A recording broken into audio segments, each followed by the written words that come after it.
Hi, now we are going to discuss the advantages of corporate social responsibility. So,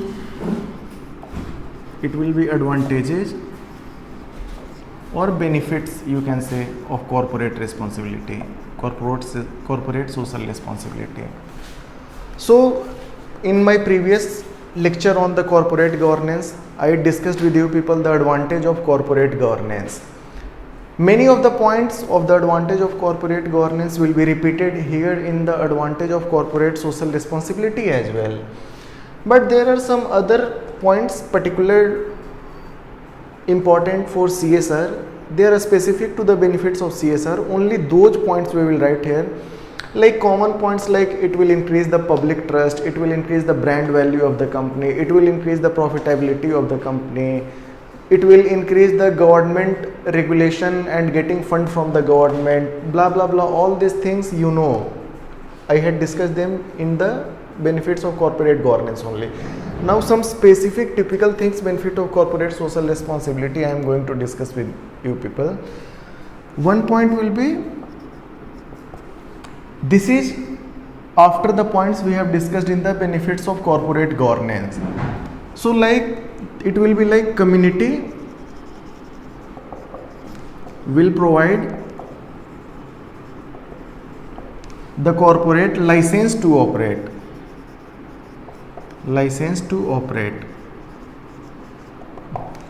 I told you right from the state of initiation of the company, like land acquisition till the running of the company successfully, everywhere the cooperation from the people, cooperation from the community, the society is so very important.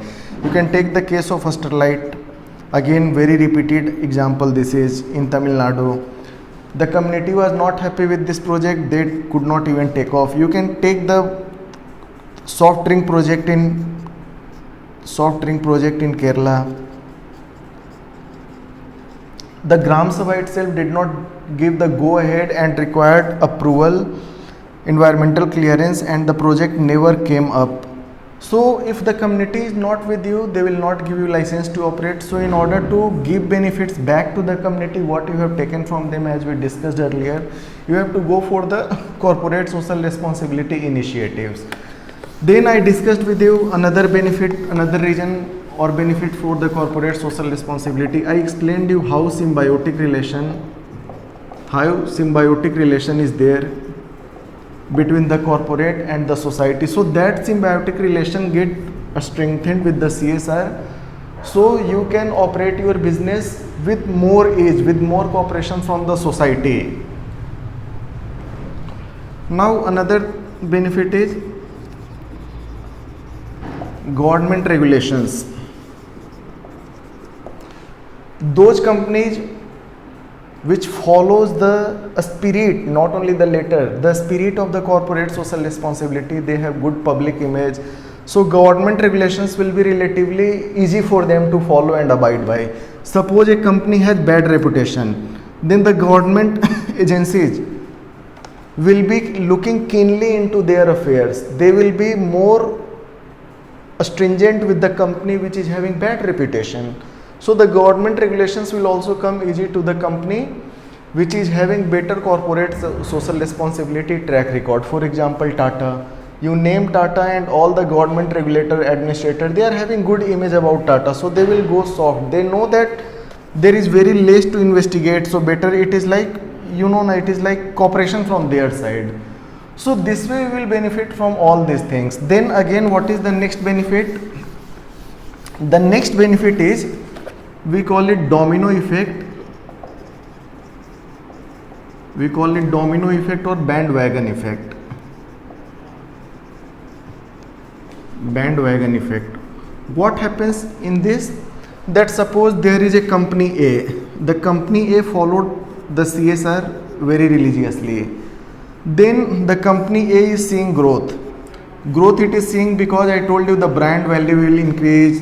They will get their works done easily by the people, by the government agencies, everything. So the company B sitting over here sees that A followed the CSR. It saw growth in the consecutive years. Then say for example another company C which did not follow CSR. Suppose here we take example of Tata, suppose here we take example of Sterlite. If C is company which did not follow the corporate social responsibility the way A followed, then we will see C will be seeing decline. C will be seeing decline. So suppose there is a business B. In front of business B there is two options, either to follow A or to follow C. But C outcome was not good. Here outcome is very encouraging. So C will be tempted, not sure whether it will follow it or not. But it will be more inclined to take this path, which takes it to the growth in the future. So it is called bandwagon effect or domino effect. If one good happens to it, it becomes an example. It sets them example. It sets an example for other to be followed, to be emulated. So these are the basic benefits of corporate social responsibility. So next we will be moving on to the factors what has made corporate social responsibility so very important in recent times.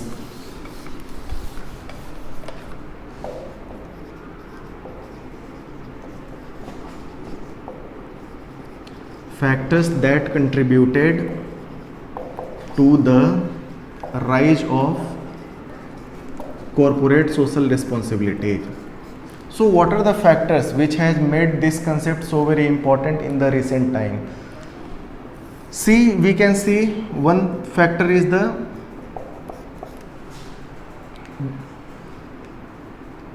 government philosophy has changed. The governance philosophy has changed.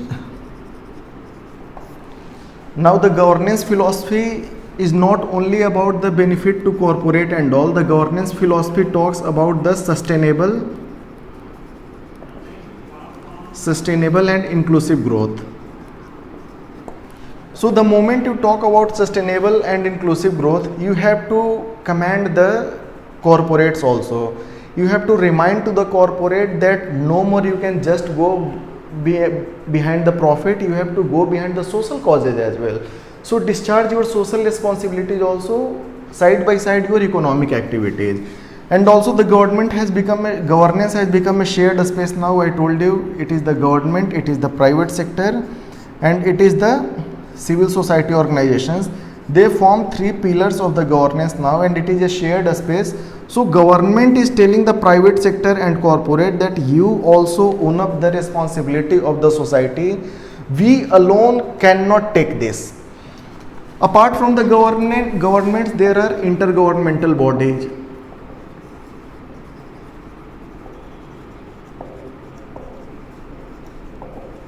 Before I discuss intergovernmental bodies, let me discuss the most important factor is globalization. With this LPG reforms, especially in India in 1991 and world over with the rising stride of the globalization after the fall of USSR and the rise of Bretton Woods twins, we say World Bank, IMF, WTO, US hegemony and all these things, globalization has increased. What globalization does basically? Globalization is, let me define the term slowly. Globalization is the integration of the national economy with the global economy. So the national economy is integrated with the global economy. In economic terms, this is the meaning of the globalization. So what happens with the globalization? You will have MNCs, multinational companies, TNCs, transnational companies. Those companies are having their business in multiple countries, spread across the continents, spread across the world. So what these MNCs basically do, they are going for efficiency. So they will set up their plant where there is resources in terms of human resource and natural resource. Where there is demand, consumer. So what happened? The developed countries markets were saturated. Everyone is having fridge, who will buy fridge? Everyone is having car, who will buy car? Developing countries are rising, they are increasing, they are becoming richer, the economic growth is happening, so they will buy fridge, they will buy car. So why not to manufacture the fridge, car and all these basic utilities where there is demand, and they come to the a smaller developing countries in search of human resource, because human resource is cheap and abundant here, and they will provide the requisite skill and they will use this cheap and abundant labor force. Then natural resources, you know, Western world, they have been industrialized since last 200-300 years. They are almost depleted of their natural resources. So in search of resources also they are coming to the developing and underdeveloped countries which are still virgin, and there are so many resources still unexplored, still unutilized. So they are coming for natural resource also. So what they do, they come and their main motive is profit. So they will try to maximize their profit. But the philosophy in CSR is, the philosophy in CSR or corporate governance, both you can say, it is not the profit maximization,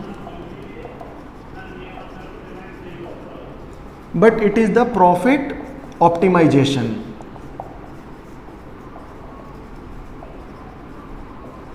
So all these MNCs, TNCs and all these globalization related product, global supply chain, global value chain and all, they will make them tempt to increase their profit at the cost of other people. So it will be the government and society reminding them through the CSR, through the corporate governance, that you cannot look only for the profit maximization, you have to go for profit optimization. So this globalization is also a factor which is creating CSR. Now, to handle the fallouts created by globalization only, these intergovernmental bodies have come out with their own prescriptions on CSR. So at the root of all this, the process of globalization was there. So now we have understood globalization is the main driving force for the corporate social responsibility and all.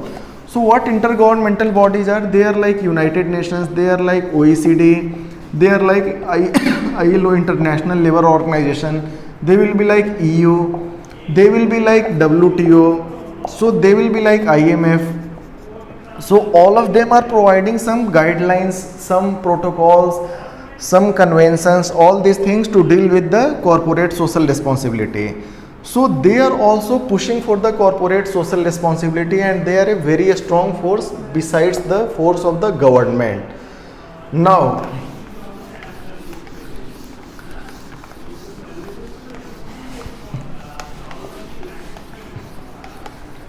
another factor is from the side of corporate itself.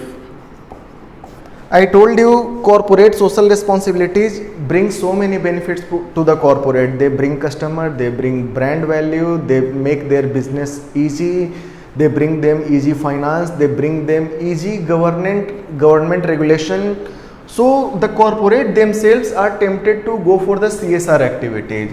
So CSR activities, what does CSR does to them? They increase their business, they bring them customers, they bring them brand value, and apart from that they bring their risk down. Suppose, have you heard anywhere that people are opposing some projects of Tata? Rarely you come across all these things. So all the business associated risk will also be reduced. So corporate themselves are now going for the, and also there is corporate people are also human being only. And in other theories of the ethics, I will tell you that human being is naturally altruistic. They naturally tend to do good to others. This is very natural that they tend to do good to others. So this ethical urge on the part of corporate is also one of the driving force for the corporate social responsibility. Apart from all these factors, what are the other factors for the corporate social responsibilities? They are like public mistrust. Public mistrust. Public, naturally, the natural tendency will be to look at the corporates in a skeptical manner unless the corporate proves otherwise.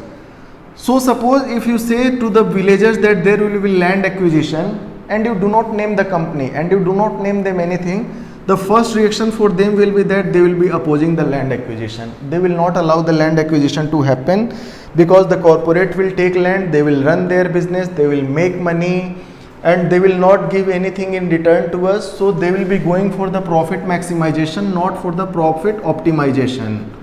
So this is the public mistrust. To bridge this public mistrust and create good image by the corporates are going for corporate social responsibilities. Then another pushing factors is citizens. Citizens world over are becoming more aware and they are becoming more mistrustful of the corporates, and then citizens themselves are forcing on the corporates that you go for the CSR, because they want corporate to take responsibility for the environment and society. And I tell you few examples how the citizens are playing their part. For example, the France banned the mattress and all this, floor covering imports from India. They were saying that all those products, textile products, are manufactured using the child labor. So all these mat and blanket, all these kind of exports from India, they denied taking. And not only France, other company in the Western world also followed this thing, because they have this moral thinking that those who employ child labor, their products will not be buying. So this child labor is what? This is the social aspect only, societal aspect only. So people and the foreign governments are also forcing the societal aspect. In the same way, environment, how citizens are promoting environment. I give you one example. If you say that there is a project A and you do not say that it is a green project, you say you have another project B which is a green project.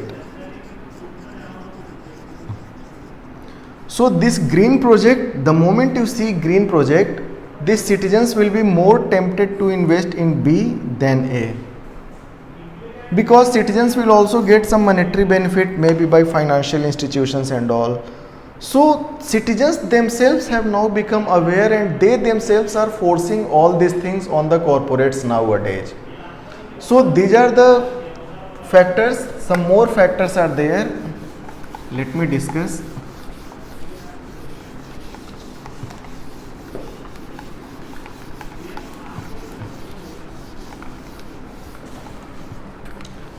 Like we have realized the limitations of government and regulators. We have realized the limitations of government and regulators alone. That governments and regulators alone cannot control everything. So apart from them, it is the corporate. Means apart from the government and regulators, the corporate should also understand their responsibilities. They should also understand their responsibility. Now here I tell you one thing, that if you understand your responsibility, that is very a strong drive as compared to something imposed upon you from outside. So if corporate from inside only they think that they should go for CSR, this will be very stronger drive than any external factors, say it regulators, say it government, say international bodies, say it intergovernmental bodies, say United Nations. All those things will not work if they do not have internal willingness. See for example Tata again. You people might be bored when I give the examples of Tata, but they are doing tremendous service to our society. They are always setting example and they are raising the bar of humanitarian and people-centered development. Tata, no one told them that all the COVID-19 died people should receive pension till the age of their 60 years. Who told them? Was it told to them by the government? No. Was it told to them by the United Nations? No. They themselves took this initiative. So there is no force as strong as the internal motivation itself. So these are the factors which are promoting corporate governance in India and in the world over right now. Another factor is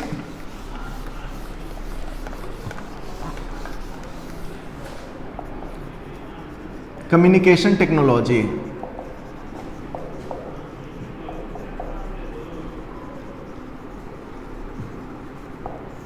Another factor is communication technology. See, for example, recently it is in the news that Bill and Melinda Gates Foundation, under the Bill Gates, which is doing so many philanthropic activities in India. Last 2-3 days, 1-2 days, the news is doing around that they had done some medical trial on tribals in India without informing tribals properly. See, tribals are very simple people, they do not understand all the complexity involved with the medical trial and all. So some risky trial had been carried out on them, and they also, some of them even died, many suffered also. So all these things are done by them somewhere in the past, but now due to this information and communication technology, this became a global news overnight. And this will bring a lot of bad name to the Bill Gates, Microsoft and this foundation and everything. This bad name will hurt them in the long run. If there was no information and communication technology, social media like Instagram, Facebook, WhatsApp and Twitter and all, it will not be a spread to the people like the wildfire. Now it has a spread in the world like the wildfire. So this information and communication technology, indirectly it will be now pushing the Bill and Melinda Gates Foundation, Microsoft and all to either come with some explanation, or they will somehow have to pay the price, maybe in terms of clarification right now, or maybe in terms of some loss of business or reputation in the long run. So all these factors nowadays are contributing to us the rise of the corporate social responsibilities. So now we will discuss somewhat about what is the legal and other measures about corporate social responsibility in India right now. The status of CSR in India, let us discuss briefly. So CSR in India has been traditional activity. If we go to the historical background, there are many philanthropic activities.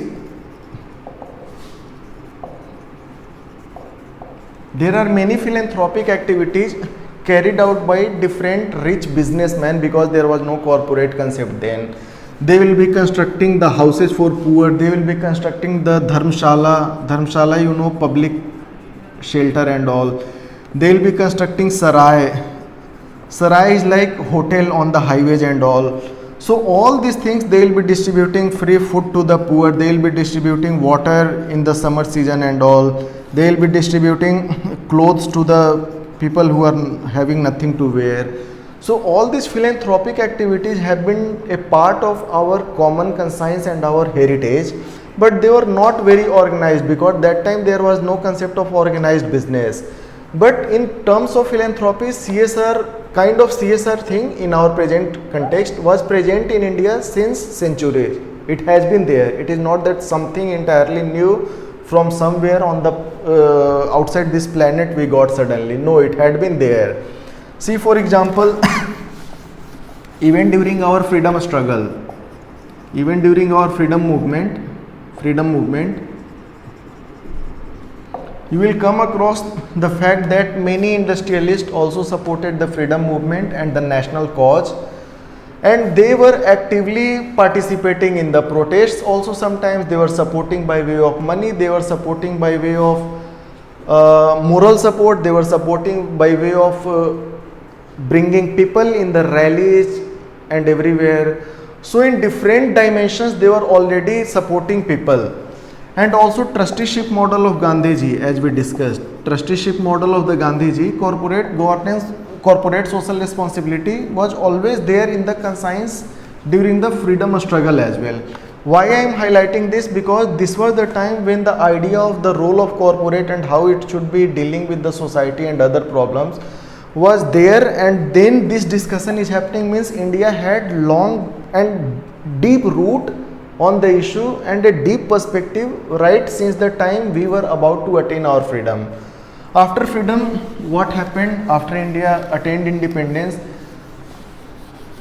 we enacted so many welfare related laws. The Companies Act 1956, then all the environmental protection acts, all the environment related acts, all the social security related acts, all the social security related acts like Workmen's Compensation Act and Employee State Insurance Corporation Act, Provident Fund Act, and all these social security related acts, they were all saying for the corporate governance only, corporate social responsibility only. So many other acts also like Contract Labor Act,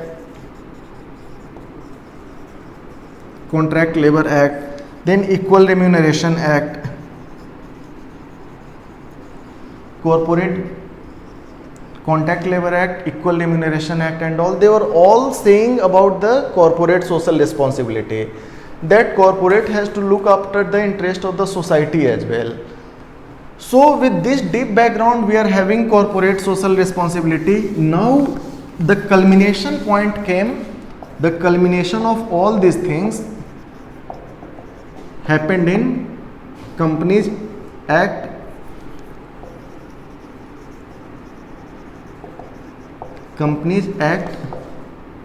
1956 was amended in 2013, and this amendment act took CSR to a new level. And at that point of time, India was among the very few nations in the world which had mandatory corporate social responsibility. India was among the very few countries in the world, and perhaps the first country to do so, where there was mandatory corporate social responsibility provisions. So what are those provisions? That out of the net profit in last 3 years, net profit over the last 3 years, 2% of that every corporate has to spend on the corporate governance, on the corporate social responsibility, and other criteria which all corporate has to spend money, it will be those who is having net worth, net profit and turnover. These are 3 points to decide the countries. So net worth has to be 500 crore, turnover has to be 1000 crore and profit has to be 5 crores. So all those companies whose net worth is 500 crore, profit is 5 crores and turnover is 1000 crore, they have to spend 2% of their net profit of last 3 years as CSR, and this is mandatory. This is mandatory. Now this is also opposed by some people. Corporate social responsibility is not seen as philanthropic or good activities only by everyone. There are 4 different perspectives. 4 perspectives on CSR. Let us discuss what are all these 4 perspectives on the CSR. So one school of the thought will be saying that CSR is that the sole responsibility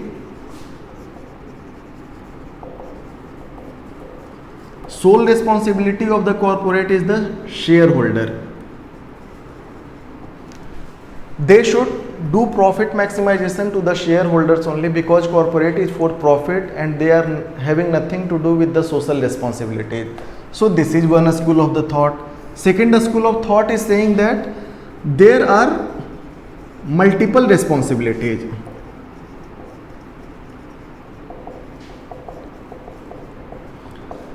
And it is not the shareholders, it is the stakeholders. Okay, it is not the shareholders, it is the stakeholders. So sole responsibility is not there, there is multiple responsibilities. Apart from economy, they have to look at social, environmental aspects also, and apart from the shareholders, they have to look for the stakeholders' interest also.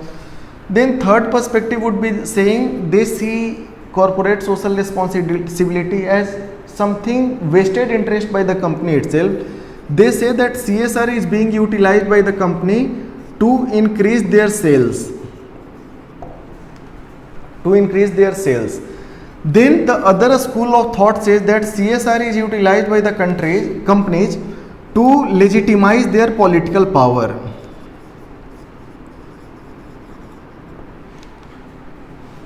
So here they are saying that they are serving their economic interest, here they are saying that they are serving their political interest. So in this way there are 4 different perspectives on the corporate social responsibility in India. Now in the next lecture we will discuss how the nature of CSR has changed in India, and earlier only we discussed what all activities are there under CSR. We will take some examples on CSR and then we will illustrate you what all is happening. Thank you.